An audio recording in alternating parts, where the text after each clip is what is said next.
राधे श्याम सभी को। आप सभी को कार्तिक मास की बहुत बहुत शुभकामनाएं। आज सुनते हैं कार्तिक मास का 10वां अध्याय। शंकर जी द्वारा नेत्राग्नि को समुद्र में फेंके जाने पर एक बालक उत्पन्न हुआ। ब्रह्मा जी ने उस बालक का नाम जलंधर रखा और उसे राज्याभिषेक किया। समुद्र ने जलंधर की शादी कालनेमी की बेटी वृंदा से कराई। जलंधर ने शुक्राचार्य की सहायता से निर्विघ्न शासन किया। आइए अब जानते हैं 10वां अध्याय।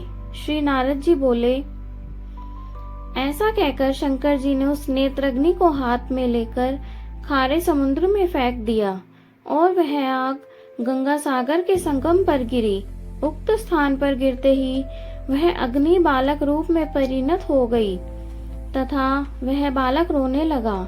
उस बालक के रुदन से संपूर्ण पृथ्वी बारंबार कांपने लगी। देवलोक आदि सत्यलोक तक सब लोकों के निवासी बाधिर हो गए।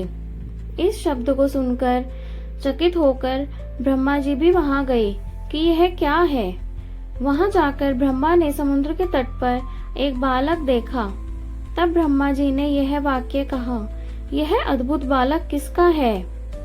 ब्रह्मा को आया हुआ देखकर तथा उनकी वाणी सुनकर समुद्र ने हाथ जोड़कर नतमस्तक हो प्रणाम कर उस बच्चे को ब्रह्मा जी के अंक में रख दिया और कहने लगा, हे ब्रह्मा जी, यह लड़का गंगा सागर के संगम में उत्पन्न हुआ मेरा बालक है। हे जग के जन्मदाता, इस लड़के का जात कर्म आदि संस्कार आप ही कीजिए। नारद जी ने कहा, समुद्र इस प्रकार कह ही रहा था कि समुद्र का बेटा ब्रह्मा जी की दाढ़ी पकड़कर बारंबार झकझोरने लगा। उस कारण ब्रह्मा जी के नेत्रों में आंसू भर आए।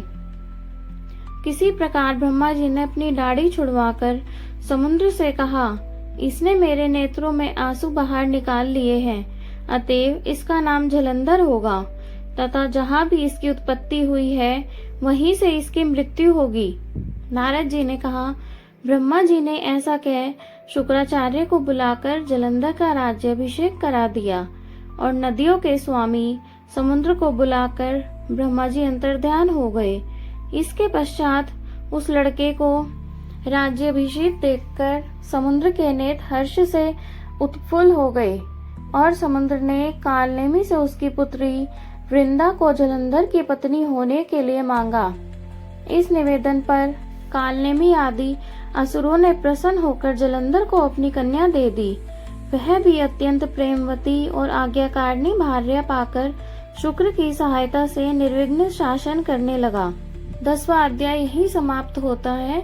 आपको हमारी यह कथा कैसी लगी प्लीज कमेंट में जरूर बताएं और हमारे चैनल को सब्सक्राइब करें। धन्यवाद।